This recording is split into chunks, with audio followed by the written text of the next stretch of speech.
Mga kwentong pambata. Sino ang totoong ina?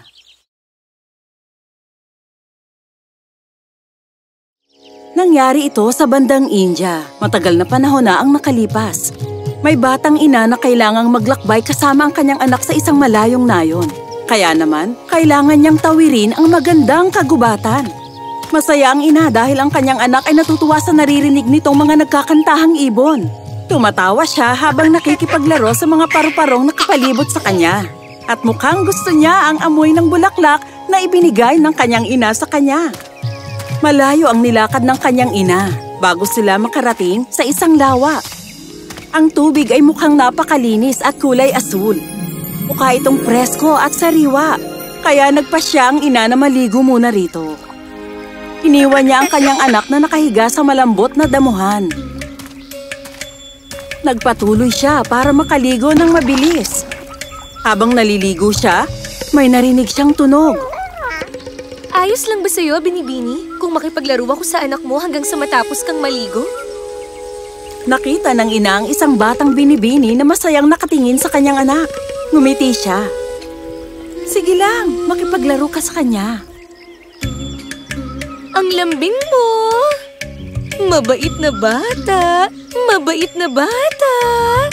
Ngayong nandito na ako, huwag kang mag-alala. Sulitin mo ang iyong oras at ang iyong paliligo. Habang naririnig niyang tumatawa ang kanyang anak, napanatag ang loob ng ina at nagdesisyon siyang magtagal pa ng ilang minuto sa paliligo.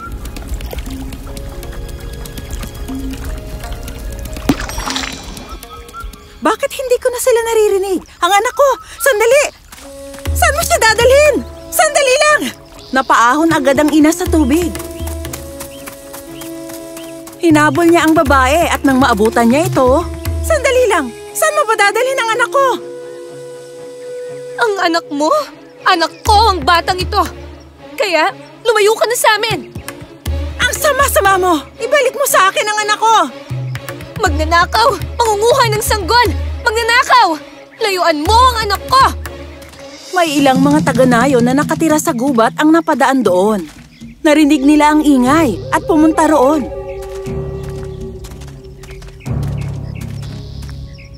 Anong problema? Tulong! Pakiusap! Tulungan niyo ako! Gusto niyang nakawin ang aking anak! Tulungan niyo ako! Nagsisinungaling siya! Akin ang batang ito! Gusto niyang nakawin itong aking sanggol mula sa akin. Huwag kayong makinig sa kasinungalingan niya. Nalilitong nagtinginan ang mga tao. Hindi nila malaman kung sino sa dalawang babae ang nagsasabi ng totoo at sino sa kanila ang nagsisinungaling. Sa wakas, may isang nagsalita sa kanila. Isa lang ang paraan para maayos natin ito. Dadalhin namin kayo sa aming pinuno. Bakit? Sinasabi ko sa inyo, sa akin ang batang ito. Bakit ayaw niyong makinig sa akin? Lahat kayo ay magnanakaw ng bata. Tama ba? Wala ni isa sa amin ang magnanakaw. Pero malinaw na isa sa inyo. Oo! At dito rin sa kagubatan namin. Kaya hindi namin kayo pwedeng pakawalan hanggat hindi ito naaayos. Sumama kayo sa amin. Isinama nila ang dalawang babae patungo sa paikot-ikot na daan sa gubat. Hanggang marating nila ang isang kakaibang kuweba. Kinausap nila ang mga bantay sa isang kakaibang lengguwahe. Pumasok sila sa isang madilim na kuweba. Wala silang makita hanggang maya-maya. May lumitaw mula sa kadiliman na parang multo. At nakita nila ang pinuno na nakatayo sa harap nila. Hurbinaka Kalichin Balakaban. Uka.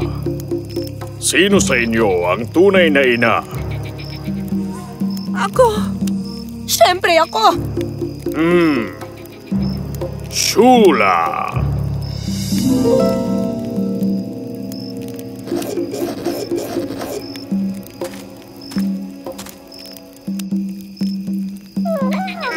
Ngayon, sa mundo ng kagubatan, ang malakas ang tama. Narito ang bata. Isa sa inyo ang hahawak ng ulo ng bata at ang isa na may hahawak sa mga binti ng bata. Parehas nyo itong hihilahin. Tingnan natin kung sino sa inyo ang mas malakas. Parehong lumuhod ang mga babae sa bata. Ang bata ay tumingin sa tunay na ina at ngumiti. Inabot niya ang kanyang kamay at inawakan niya ang daliri ng kanyang ina. Umiyak ang ina at marahang hinaplos ang kanyang anak. Nang biglang, may mga tunog ng tambol. Simulan na natin ang paligsahan. Nang marinig ito ng mangkukulam, hinila niya ang binti ng bata ng malakas. Habang ang tunay na ina ay magiliw na nakatingin lang sa kanyang anak. Nang mahila na ang kanyang binti, nagsimula nang umiyak ang bata. Ang tunay na ina ay natakot. Tama na! Suko na ako! Ayoko maging parte ng paligsahang ito! Pakiusap, tama na! Nanalo ako! Akin na ang bata! Ibalik mo ang bata sa kanyang tunay na ina. Pero nanalo ako! Hindi ka nanalo. Pinatunayan mo lang na ikaw ang magnanakaw at siya ang tunay na ina ng bata. Hindi kayo makatarungan! Ang sabi niyo na dito sa kagubatan ang malakas, ang tama, at nahila ko ang bata papunta sa akin. Oo, sinabi ko nga na ang malakas ang tama. Pero ang tinutukoy ko'y ang lakas ng pagiging isang ina. Handa siyang ipaubaya ang kanyang anak. Masiguro niya lang na hindi na ito masasaktan pa. Ang tunay na ina lang ang kayang makapagsakripisyo ng ganito. Eto na ang iyong anak, aking binibini. Salamat! Maraming salamat po! Kilala ko kung sino ka kapag nakita pa kita ulit sa gubat namin. Sige na! Van Rush! Oo na! Balang araw magiging mas magaling din ako sa inyong lahat! Balang araw! Nakabalik man o hindi ang mangkukulam sa gubat, hindi natin alam. Pero malinaw na kahit makabalik pa siya, hinding-hindi siya mananalo sa lakas ng isang dalisay at walang kapantay na pagmamahal ng isang ina.